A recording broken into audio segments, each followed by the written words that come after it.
Sure thing. Let's see if I can get my camera working correctly. I'll also say hello. Perfect. Hey, good morning, everyone. My name is Alex Hennessy. I'm our customer success team lead at DroneDeploy. And I've been lucky enough to work alongside Rebecca in our DroneDeploy.org team to work with a number of the organizations and nonprofits that we partner with that leverage our software for a number of the use cases that you see on the left-hand side. So I'll be joining today just for background and maybe some context that I could provide on how these organizations have leveraged DroneDeploy for a number of these use cases and what our goal as a company is to help organizations like the Red Cross and many others to use drones for good in a way. So that's on me. Thanks. Gary, do you want to introduce yourself? Sure. Hi, everyone. Sorry, I'm usually in my PJs at this time, but so bear with me. I'm Gary. I just joined DroneDeploy as a software engineer a few months ago. And beforehand, I worked in healthcare and also volunteered for the Red Cross in San Jose, California. I volunteered with the disaster action team and also the first aid services team back when I was an EMT. And what really drew me to DroneDeploy was the fact that it had a nonprofit branch for being a relatively small company. And yeah, super excited to share some of the tools involved and dive in. Great. So we're really happy to have Gary helping and volunteering to support all things Red Cross. So thanks, Gary. So on the left here, we just have a bit of an agenda. We're going to just give an overview of the platform. There's a lot of drone tools out there, so just kind of framing what is possible within this system.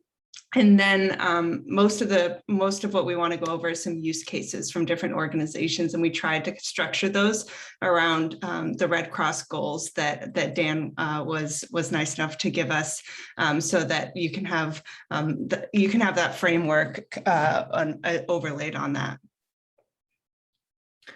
So just a real quick background on the company. So we are the largest drone software provider. We've done mapping all over the world, and our goal is to transform how organizations are able to collect data and capture the real world in virtual systems. So we create straightforward digital representations of projects and assets to help you gain valuable insights through mapping, 3D modeling, analysis, and reporting, and help you to take action, save time, lower costs, and ultimately drive impact. And that's something that I think you all spoke to with drones, and what you'll see here is it's just a tool that can help make some of your processes faster, more efficient, safer, less risk.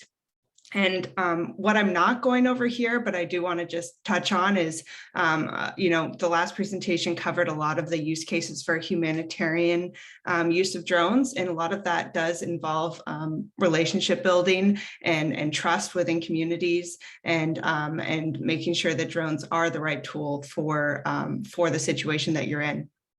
So I think that was really good background, and just want to say that all of the work that we're going to talk to is not something that we're doing as a company, but that we're working with organizations who already have relationships in the area.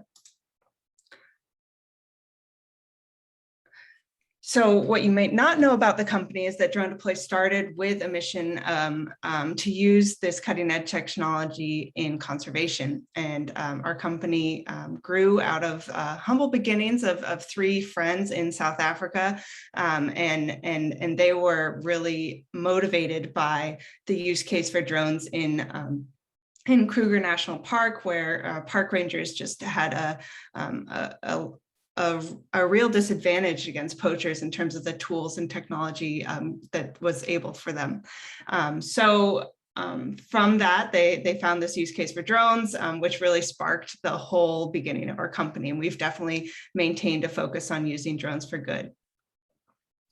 And that's why in 2017, one of our co-founders, John O'Millan, founded DroneDeploy.org, which is our arm to be able to do all things that are providing drones as a tool to improve the lives of those working in around the world, and specifically in disaster response, education, nonprofits.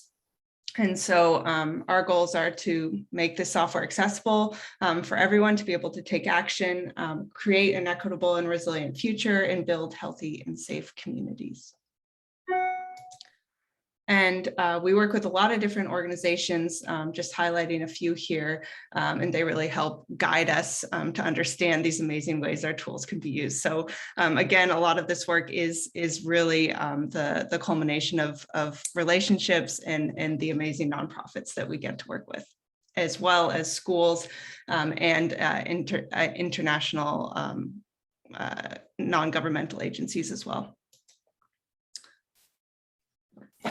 So this is just kind of explaining why people are excited about drones in a lot of cases.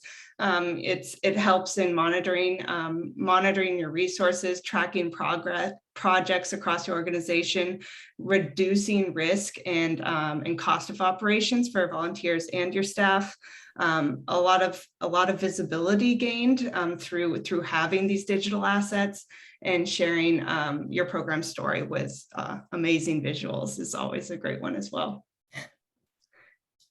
So just to give a little bit of background on the software, I'm going to turn it over to Gary, and he's going to talk through some of the software capabilities that we think are really relevant for the work of Red Cross and humanitarian organizations. Yeah, thanks, Rebecca.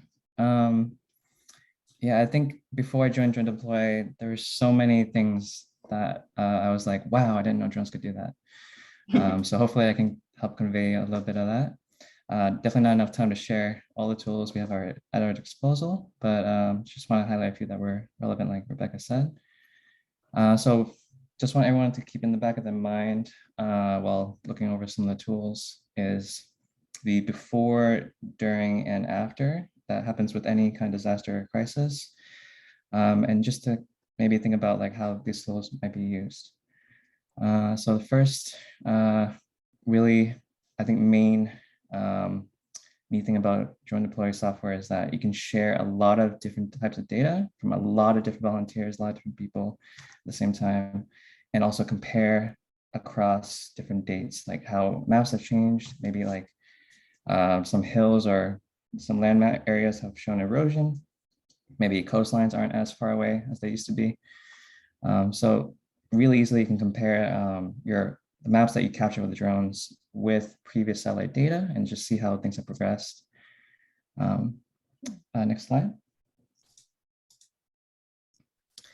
Yeah, so we also have 3D models that can be generated from just purely from photos taken by drones. These can be really helpful if you want higher resolution detail.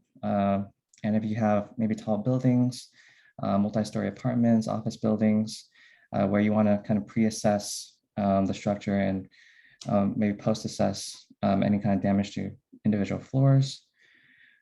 So this is a really cool feature to play around with.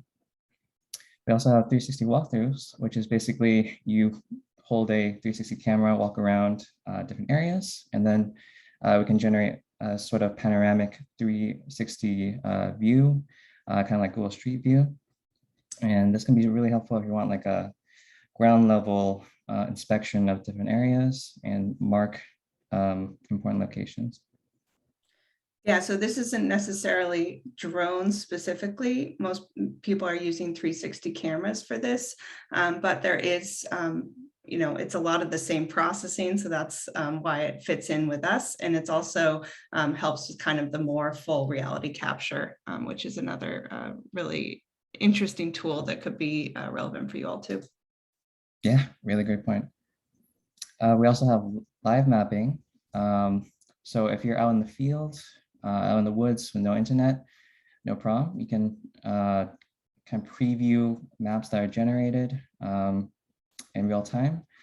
And this is super helpful if you need just like a quick overview of an area before you go back to the headquarters and upload your data.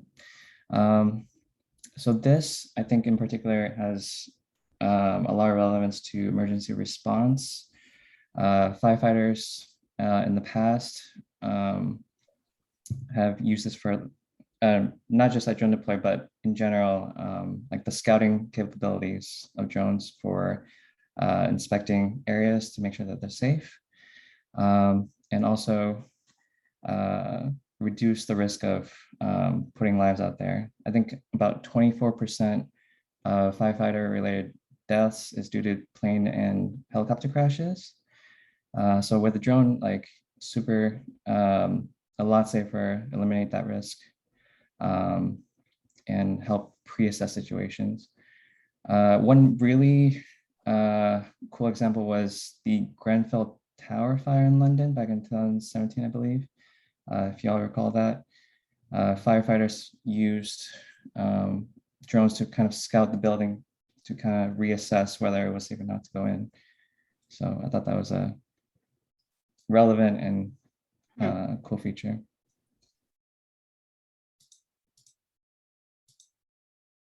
Yeah. And lastly, post-assessment or assessment during a disaster. You want data you want to be able to share easily. So there's a lot of use for incident reporting. You can annotate or label your different maps, your photos, and kind of like share just interesting and relevant pieces of the map or any part of your photo. I remember a really clear image I had in my mind back when I was volunteering for Red Cross was in 2017, San Jose had severe rainfall and some houses were flooded. And we responded by, the four of us going into the car, driving into the area, and then walking street by street, house by house, trying to pre-assess the damage. And yeah, I wish we had a drone back then. As in this case, you could have the drone capture a map. You can maybe draw a box around different houses, maybe label the number of occupants in each one, maybe estimate the cost of damage. You can also do measurements if you're interested in the area affected, maybe like someone is interested in how much of their property was damaged. You can easily do that and compile it into a report and share with your team members. And I think that's the last slide for some of the tool overviews. I think this only scratched the tip of the iceberg. There's a lot more different features. Happy to answer any technical questions or anything else people might have on their minds. And I'll also put my email in the chat later for any follow-up questions. So there's one question in the chat from Jill about, do you work with crowdsourced or real-time phones? Jill, do you want to elaborate on that some? Or we're curious because, for instance, I use Waze, W-A-Z-E, when I need to find out what is happening with real-time traffic, you know, and it's a crowdsourced kind of thing. But I'm wondering, like, for instance, let's say there's a flood in a particular area in a small village in Kenya, and they're trying to find out about neighboring villages if they're okay. They use the phone to connect with each other to let other villages know that what's happening. And I'm wondering if there's any connection with local communities, either by crowdsourcing or by telephone.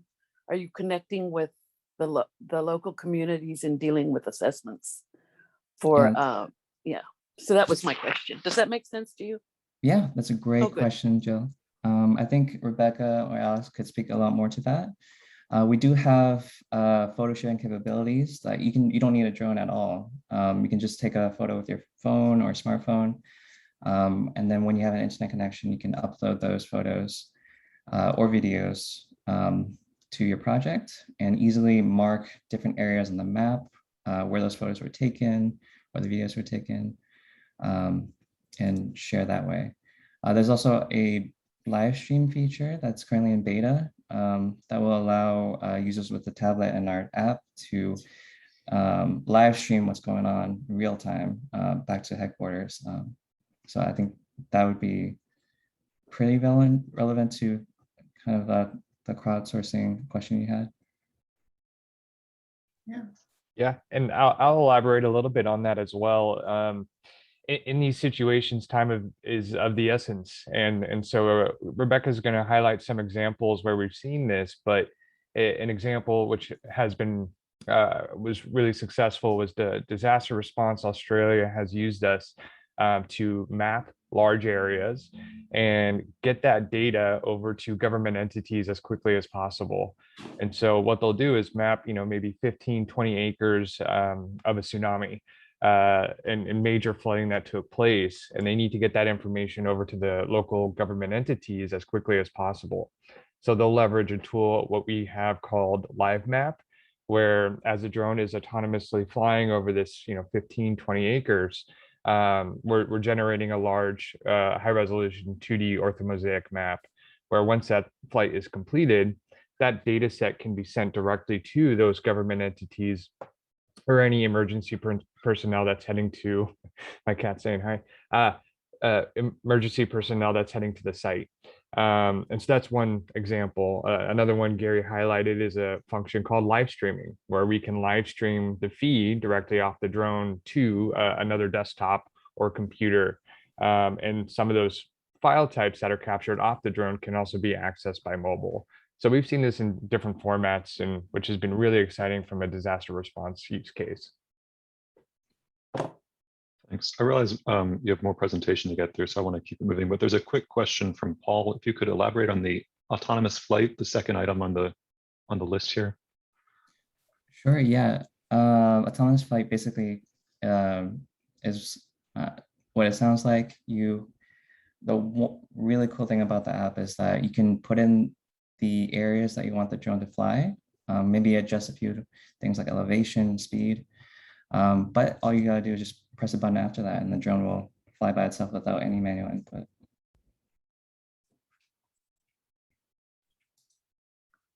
Great. Yeah, and this is good. It was really where I wanted to stop and answer questions anyways. So thanks for all the questions, and keep them coming as you have more throughout the presentation. So as I mentioned, I'm going to share some stories from our partners, and I just want to say that all of them, and specifically Disaster Relief Australia as well as UNDP, would be very excited to talk to you all. So if you're interested in having relationships with them and just hearing more about their work, let me know and I can connect you. So starting with some examples in the environmental world. I mentioned the 360 cameras. I think this can be a really nice tool. They're a lot less expensive and take less training than drones. And this is a really interesting example from an organization looking at cenotes underwater. So we can see on the left here, this is their stream of where they collected that data. And then of course you can see that it's actually an underwater area. So I've seen this used in different places where you have a remote space and you want to get your team and more people than just the ones on the ground, a visual idea of what's going on there. And you can use this in an environmental space. You could use this in a humanitarian space. If you are, you've got some, one example is the UNDP that I'll talk to later was they had a hurricane hit a remote island. And so they sent a very small crew out and were able to get a lot of data that they could use to start performing their housing and building damage assessment. The next example I'll talk about is from Disaster Relief Australia, and this was a green waste project. So on the right here is, it looks like a picture, but it's actually a map created where each of these is a visual, they've quantified how much green waste there is.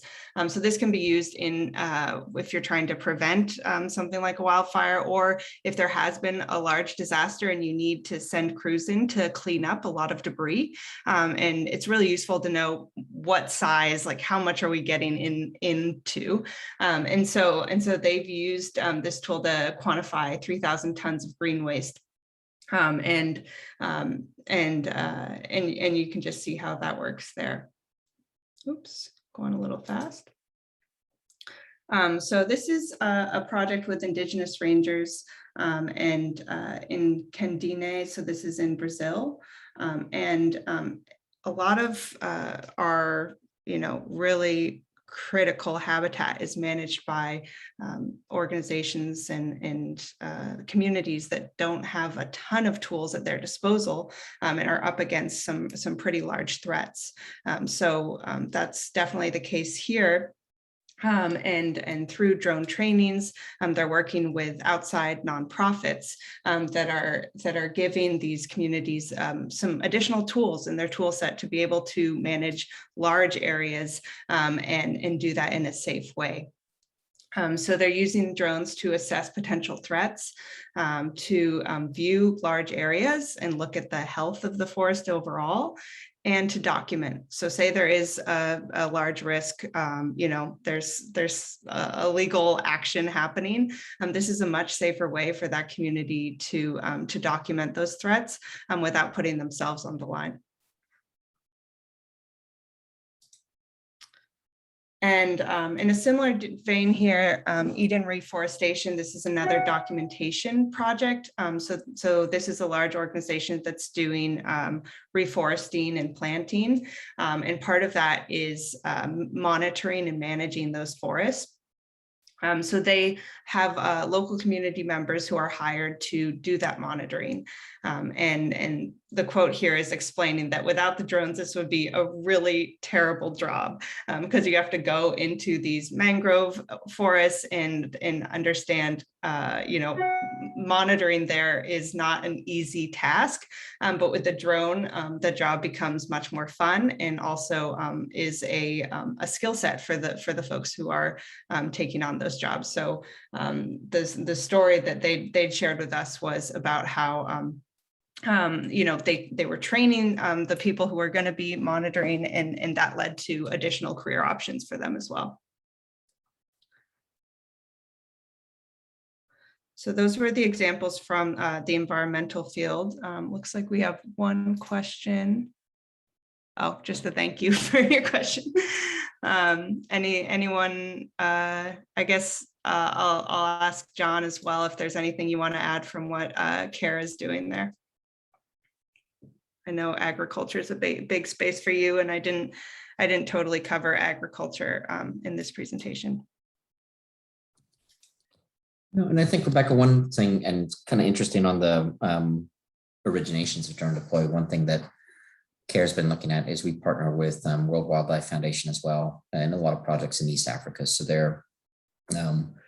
they've been asking and scoping ideas around being able to track migration patterns of various herds, various animals, but also kind of pastoral patterns of migratory farmers. And so, yeah, I think we're interested in that as well, and basically more humans and animals gravitating more towards certain areas based on climate change or kind of climate impacts. So yeah, definitely helpful. Thanks for sharing. Yeah, that's really interesting. And we've got some people from East Africa here who can probably give some more insight into I don't know if anybody from, I think, Uganda and Kenya, are you all doing any wildlife work? I think it was Swabira and John. Yeah, so on our side, we haven't been able to get these approvals yet to do any work in the wildlife sector yet, but hoping maybe we can do some soon. Yeah. Yeah, that's definitely. Oh, go ahead, John. In Uganda, we do not do wildlife, and because we think the Uganda Wildlife Authority has the mandate and full capacity to do a lot of monitoring in the wildlife environment. But when there is opportunity for us to come in is when there is an outbreak of diseases which are zoonotics affecting both human and wildlife. Yes, I think those are potentials where we can collaborate. Thank you. Mm-hmm. Neat. Yeah, I know that can be a pretty, I mean, part of this is just it's outside of your mandate, but also the regulations in some countries in East Africa are pretty limited for drone operations. Okay, so the bread and butter, evolving crises and disasters, I'd say. So this was a pretty large project we did with the campfire, which was in California.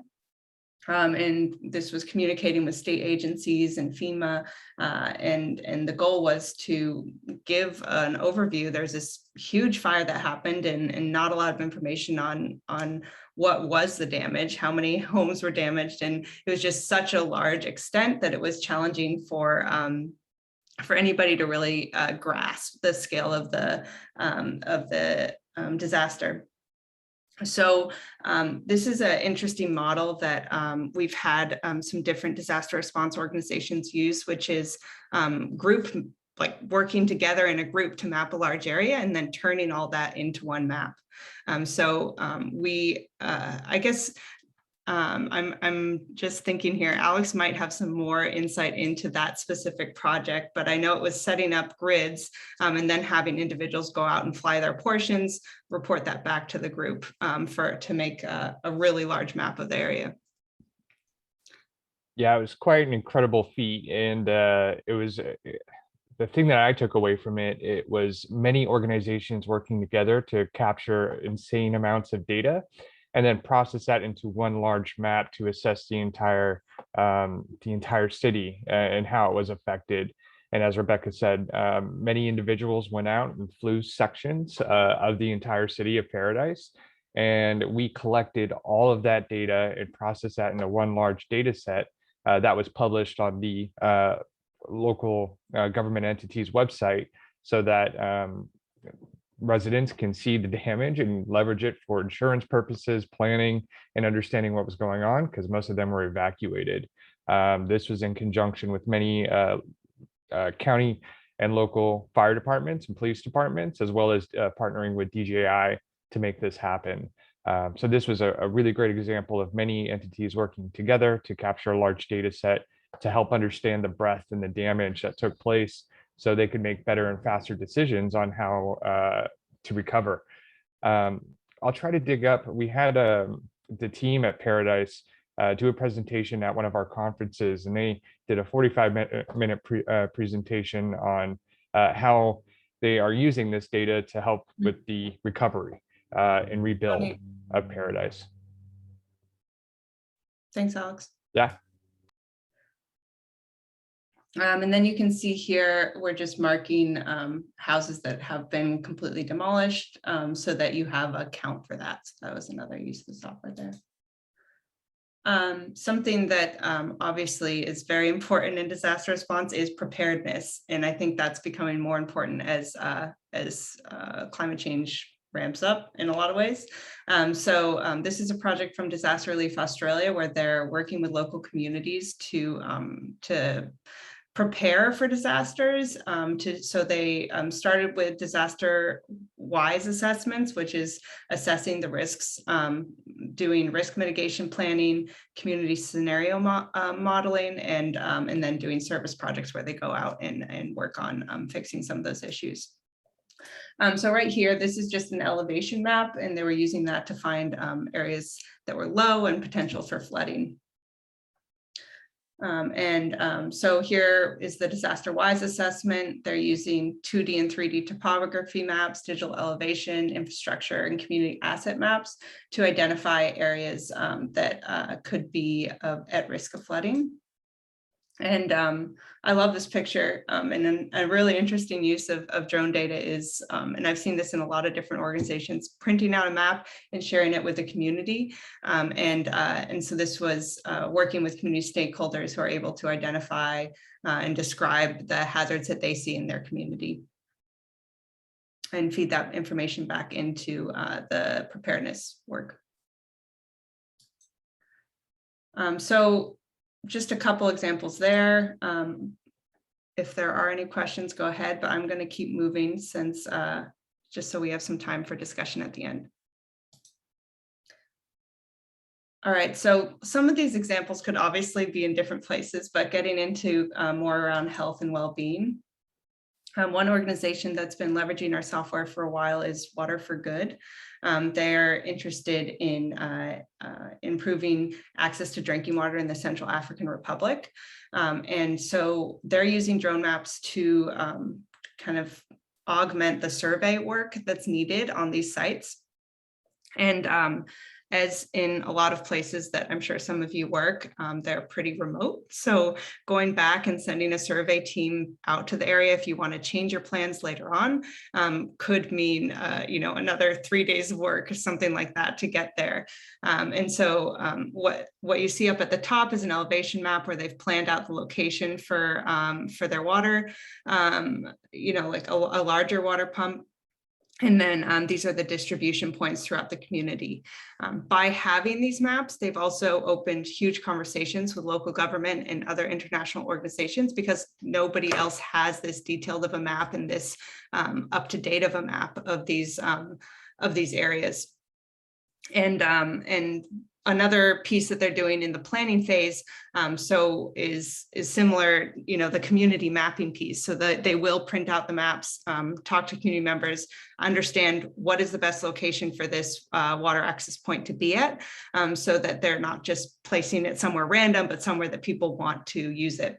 And they had a couple interesting statistics about that 60% of the water infrastructure projects in sub-Saharan Africa are not working. And a lot of that is because of a lack of community involvement or a lack of planning or, long-term relationship building. And so they're at 95% of their water points functioning. And again, as I mentioned, the labor saving can be huge.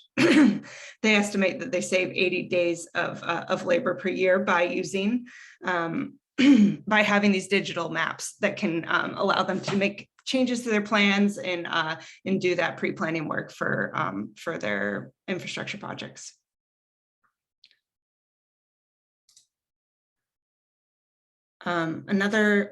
So in terms of health and well-being, often after disasters, it can be a long road to getting people back in safe and effective housing. So this is an organization in Ecuador, actually, and I think somebody on the call was from Ecuador, if I'm not mistaken. And it's called Fundación Raise, and they've been using DroneDeploy for pre-work. So they get to a site and they're going to be building houses. One thing they mentioned is that there will be kind of people moving out of their houses and moving into more decrepit houses if they know that these projects are happening. So they'll just do a drone survey early on to identify what is the state of houses here, and then they go door to door and do surveys. So something we're working on with them now is their way of getting the location for each of those houses is they do a survey in person and they take a photo and then they geolocate that photo. So you can drop in any geolocated photos onto a drone map and have them pop up on top of it, which can be useful for if you do have, other ways that you're collecting survey data in person. So this is just a map where they're looking at houses that had problems or that they needed to fix. They actually use blue roofs for their houses so that they can see them from above and easily identify the houses that they built. And another reason that they are using that they need this pre-work is that some of these houses are in really low-lying areas. So before they start building, they need to build them up to a level where they're going to be not at risk of future flooding. So this is a construction tool called Cut Fill that's used to, if you have two maps, identify what's changed within them, and then you can get volume measurements. So that's something that they're using in their build process as well. And yeah, I think there's a question. Oh yeah, that's just the examples from Alex. Okay, so didn't have as many examples here, but I'll share a couple that could fit into this category as well. Alex, actually, do you want to talk about this organization? This was a little, this project's a little more in your wheelhouse. Yeah, this is a really amazing organization, Techo, or Tito, who, we met a really fascinating individual named Vitor, who was using DroneDeploy to map impoverished communities in Sao Paulo and in South America. And what they needed to do was to understand, these towns were being built up by the residents, and the local government entities had no idea of the scope and scale of who was there, how many individuals were there, and which didn't allow them to understand what kind of aid they needed to provide in terms of water, food, infrastructure, electricity, things of that nature. That top left next to the logo, you can see these individual residences that are just being built up by the residences themselves. And the team needed to collect census data. They need to get an understanding of how many people might be living in these areas so that they could provide infrastructure and aid. So they mapped the areas with DroneDeploy. They were able to outline the individual residences. They were able to highlight zones or danger zones that you can see highlighted in red on that little map up there. So they could really understand the kind of infrastructure and aid that they needed to provide. When they took that aerial data, then they were able to take that and go to boots on the ground and speak with the leaders of these towns to understand what kind of aid might be needed, and really guided them in the type of aid and response that they could help with. So a really exciting use case that was really unique for us to see being used by this entity, and really help them provide better infrastructure and aid to these local communities. Thanks. And in a bit of a similar vein, I'd say in our work with OpenStreetMap Uganda, they're doing a lot of community mapping as well. And it's just censusing the population, understanding how many people live in an area. And they work with the OpenStreetMap humanitarian organization as well. The photo on the left here is actually working with the Red Cross. I don't know if John, you know who that is there, but they deploy for the Red Cross in some communities where they need data after a disaster. And one thing they mentioned is that using there's desktop solutions for drone mapping and online solutions, and some organizations have both. But for their specific situation, using this has dramatically decreased the time it takes to get those initial damage assessments out. So they go from, they said 10 days to a matter of hours, where they're able to census a community or census an area, and then get that data to probably other Red Cross organizations that need it, or different people within the Red Cross. Some other, what we've talked about with them a lot is how they do work with folks like the Red Cross. So when they're going into communities, it's not that they're a unknown entity flying drones, but that in the best case scenario, the community sees this as a way of putting themselves on the map and being documented, and can help kind of steer where they're going to be flying as well by bringing their insight to that. And the last example I'll use, and kind of just a nice phrase that they recently presented at our conference as one of the keynotes, is UNDP Columbia, and their big phrase for it and catchphrase is augmented development. So the idea of using these tools to really increase the speed that we're able to provide sustainable development, and not seeing it as like a this or that scenario, but as something that can really help in a lot of situations and just speed up the work that you're doing. I'd say, you know, humanitarian work is not totally different than how commercial customers are using these tools. A lot of the same scenarios, as well as goals of decreasing risk and increasing efficiency. But the stakes are just really high here because there's often human lives involved. And what I really liked about the presentation they gave and how they're doing this is really continuing to center the stories of those affected by the disaster and the individuals there. So I think there's a, you know, technology can be seen as something that's moving further away from, you know, having those individual relationships and talking to people affected. What they really did was these surveys of individuals. They did 360 walkthroughs of their houses and drone flights over it, and combined that to tell a whole story of how somebody's business was affected by this disaster, or how somebody's home was affected. So it was a really neat example of centering individual stories in that work. They also were really present about collaborating with the communities there, and a lot of their drone flights were actually done in collaboration with community leaders. And it allowed them to be really effective with limited resources. So they have to fly on a plane to the site, and the day after a disaster, most of the plane is taken up with immediate needs for the community there. But by having this ability to bring a drone and a 360 camera, they could not only meet the immediate needs of the community, but also start the planning process for how they were going to rebuild. So it means that instead of having to send a crew out later to do all that work, they were able to both start the immediate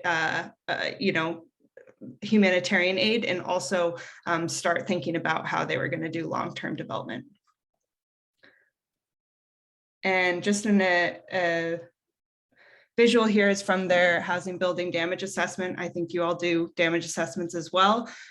This was and this is a drone data, and then this is satellite data, and then they use drone data on top of that to give both the before and after, as well as just a much clearer resolution photo. And we can also see some photos down here that they took at the site. So again, as I mentioned, happy to connect you all with the UNDP as well as Disaster Relief Australia and talk more about that work with them. But hopefully these examples were helpful, and we have a couple minutes left for questions. So feel free to shoot out any thoughts. And I guess, John, is there anything else that came to your mind about work that you're doing at CARE that you want to share?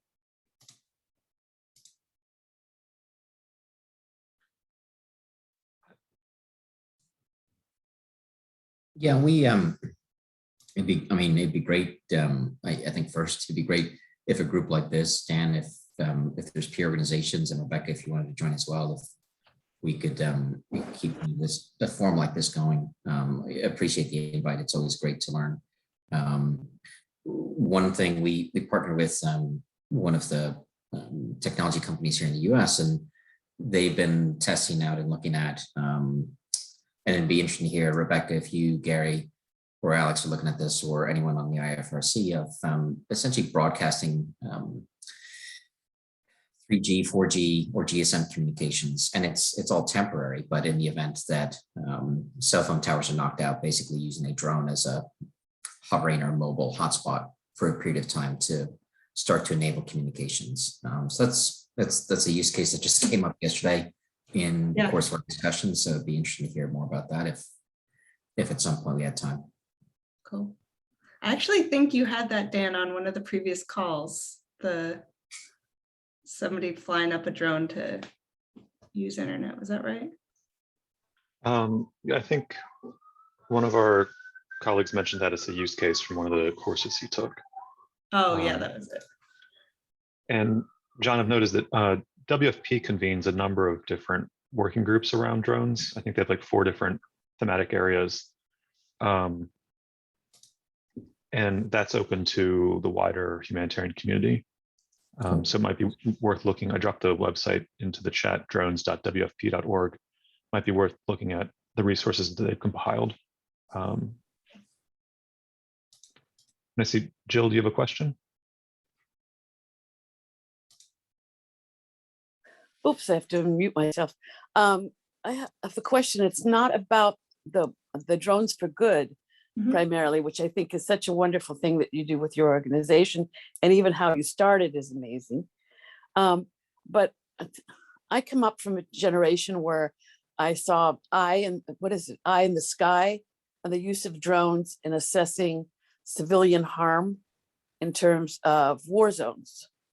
And one of the things that I know that the ICRC is very concerned with is the new drones that are being created don't have the human factor in them. They're able to autonomously be out in the field without having a human direct them and make particular decisions. And I'm wondering if you'd be willing to talk on a policy or a philosophical level, how you see that fit in with drones for good, and what you maybe, I'm asking a personal question probably, what you think of that kind of autonomous use of drones. In our last 2 minutes, can you please cover all of that? I'm so sorry, of course, I only asked difficult questions. I apologize. No, Jill, that's really interesting. And to be honest, currently you need a person on the ground for all operations, and what you're planning is just the flight plan. So it's something I haven't considered from an ethical and philosophical perspective at this point. But I'm happy to have a further conversation about it. I'd love to get your thoughts on it. Thank you. I have a question. Have you seen Eye in the Sky? No. Please put. Yeah, I'll definitely check it out. I mean, I knew the phrase, but I didn't. Yeah, it brings up an ethical dilemma with drones. Yeah. I mean, I'd say overall, the use of drones as a tool in warfare, as well as humanitarian work, is definitely a bigger a challenge for us as an industry to continue to gain public acceptance of these tools and trust. So I definitely think this is a relevant question, and it's something that drives a lot of my work every day, is thinking about what processes we need and as well as relationships to have drones be a tool that people see themselves capable of using, and that they see value in versus are afraid of. Great, thank you. Thanks so much, Rebecca, Alex, and Gary. Really appreciate you all signing on today and sharing your knowledge with the group. I'm sure some people will have additional questions, and we'll be sure to send those your way and maybe ask for some of those connections you mentioned. Yeah, definitely. I think this is a great group, and it's as I'm sure John can attest to, it's something that we need more of, is just information sharing, as everybody's doing a lot of testing and research on their own, is hearing how other organizations are using it and getting ideas. So appreciate you setting this up and inviting us. Great. Thanks, everyone. Yeah. Thank you for hosting, Dan. Thanks all.